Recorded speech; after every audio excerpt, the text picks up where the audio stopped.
All right, guys, so we have to talk about something that's pretty significant, and this is in relation to the latest patch that we have or that we got and the server transfer locking and all that stuff around it. Now, some of you guys might be thinking, oh, he's going to be talking about how some people are locked out and people have a 30-day cooldown. Yes, I am going to be talking about that, but I'm also going to be talking about some other things that is related to not only that, but this patch that I'm pretty sure most of you guys are not aware of. And I kind of want to bring things to light because I think it's important that we have some discussion around this, and you guys can let me know in the comments what you guys think. But before we begin, quick ad. When it comes to MMOs on a global scale, it's almost a guarantee that at some point you'll be needing a VPN. Whether you're trying to watch a show that's blocked in your region or access a game overseas, check out Surfshark VPN. I've used Surfshark VPN a number of times to gain access to games out of my region and really make good use of it via mobile since I travel a lot. The speeds have been great and super easy to use. All you do is open it up, select a region, and connect. It's really that simple. And the best part about it is that I could use Surfshark anytime on any device on however many devices I want. On top of that, you'll also get a 30-day money-back guarantee to try it out. If you do decide to give Surfshark a go, be sure to use my code CanonXO at surfshark.com/CanonXO for an extra 4 months free. I'll leave the link in the description below. Okay, so let's get into this article now. What is happening? The first thing you need to understand is the server transfers. Some of you guys might not be affected by this. Some of you guys may have been really impacted by this, okay?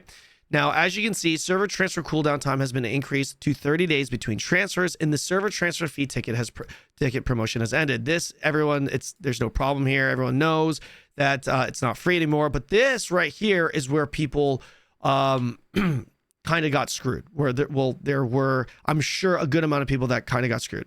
Now, the people that got screwed over were the people that were transferring before, that were or have transferred before this maintenance, and then we're not able to transfer again one last time after the maintenance, right? So essentially, the problem here is that a lot of people thought that when you transfer after the patch, after the maintenance, it is starting from then that you will be incurring a 30-day cooldown, right? That's what people assumed. So as long as you are transferring before the maintenance, you're good. And then if you have to transfer after the maintenance, you'll be able to do so. But then once you transfer after the maintenance, you'll be on 30-day cooldown, right? That's what a lot of people were assuming. The problem is obviously they were wrong. If you transferred before the maintenance and you are trying to transfer right now because maybe your guild transferred last minute, you are on cooldown and you cannot transfer back. And I don't know if AGS is going to revert this because of some of the things that I'm going to be talking about here later on in this video, but that is kind of like the big drama that I'm sure people on Reddit are going to be posting about, people are going to be complaining about, and so honestly, some people might even be quitting the game over, right? Now, to be fair, if you look at the server transfer information, it is pretty clearly stated that characters cannot have transferred in the last 30 days. And it says right here, server transfer cooldown time has been increased to 30 days between transfers. Now, I think Amazon could have absolutely just added another sentence in here to make it crystal clear, saying that if you transferred before the maintenance, after the maintenance, you're fucked. Like, you're going to be on cooldown, right? I think they could have absolutely added that sentence, and it would have been a win-win, right? I sympathize with the people in the guilds that have been screwed by this, but I think this, well, first and foremost, we knew that this thing was coming, but I think this, along with this next thing that I'm going to be talking about, had to obviously be implemented because of, again, this next thing we're going to be talking about. So let's talk about that. Guilds right here, hunt type guild contracts can now be only initiated once per day. If the completion carries over into the new day, a new contract will become immediately available. This right here, some of you guys don't care about. I feel like most of you guys don't really care about, whatever. This is very significant. Very, very significant. Significant because of two reasons. Reason number one is personal activity, which is tied to guild ranking. For those of you who don't know, personal activity points, you know that activity ranking? Let me show it to you here. This ranking right here, real-time ranking, activity ranking. Okay. This activity ranking is the biggest influencing factor towards your guild ranking. And if I have, let's say, 1,000 activity ranking or activity points, which gives me a certain amount of activity ranking. If I have 1,000 activity points and I join a guild, my activity points goes with me to that guild. So that means that the guild ranking will be higher. Now, this is something that a lot of players from KR are aware of. To be fair, I'm not going to say the majority of the players are aware of, but the rank pushers in KR that have played from day one, like me, we know about this, and it could easily be abused.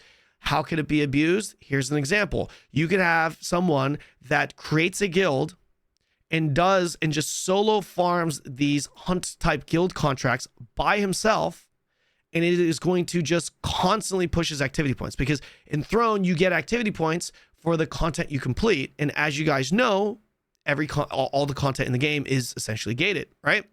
So players can essentially create their own guilds, finish these guild hunt contracts, because you do get activity points from them, and you can just push the shit out of your activity ranking, and then you join a guild, your activity points go with you, and your guild is giga juiced with activity points, right? We found this out when we were trying to min-max activity points against an AFK macro bot abusing guild. That guild's name is what? I'm going to call them out once more because they're doing the same shit on JP. I really hope people are reporting them for AFK macroing, all that shit, because you don't want that. Shout outs to NA. I've not seen any members from top guilds on NA sit there and AFK macro, and I'm sure there are, but not nearly to the point of what they're doing on JP. Those guys literally did the same thing on KR, weren't getting banned, and we had to figure out a way to beat them in activity ranking. How can you beat botting, right? In activity ranking, how do you do that? We found out that you could do this, but we actually did not abuse this. We actually didn't.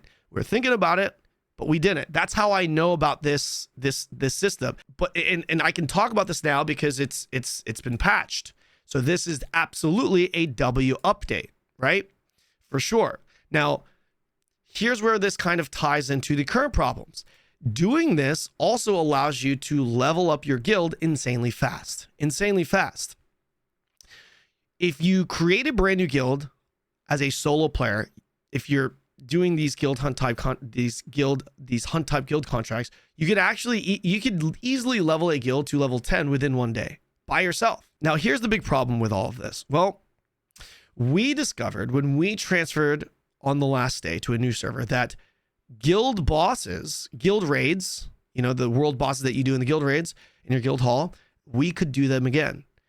This means that any guild that has been repeatedly transferring servers and farming guild level on across different servers, they were able to essentially do way more guild raids than everyone else, right?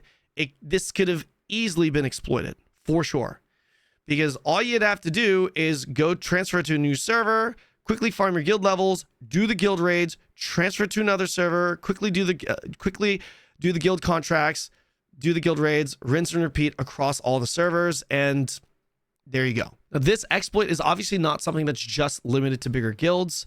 I'm sure there are plenty of smaller guilds, smaller parties of people that were abusing this, that saw, hey, we can do these guild raids again. Let's just farm the guild. Let's just farm the guild ranking up. Well, you can do Mordecai by default. Let's just farm the guild ranking up and immediately go into this thing, right? There's no cooldown between leaving and joining a guild, between server transfers. We could do this twice a day. So to circle back to the original thing that was mentioned, which is the server transfer, I don't know what's going to happen here. And I would love to get your guys' thoughts on what you think should happen, because on one hand, you definitely have people that have, or guilds that are kind of screwed, not kind of screwed, like definitely screwed, because they transferred simply just because they wanted a better experience and their server wasn't doing it for them.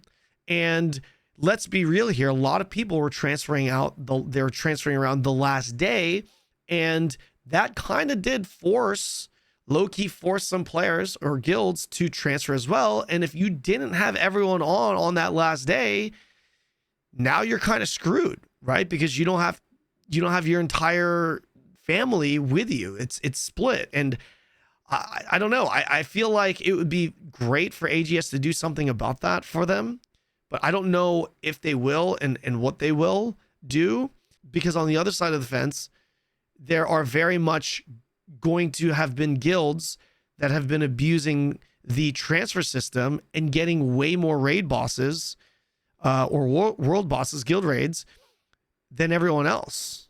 So, you know, if you allow some guilds to transfer, you kind of have to allow everyone to transfer.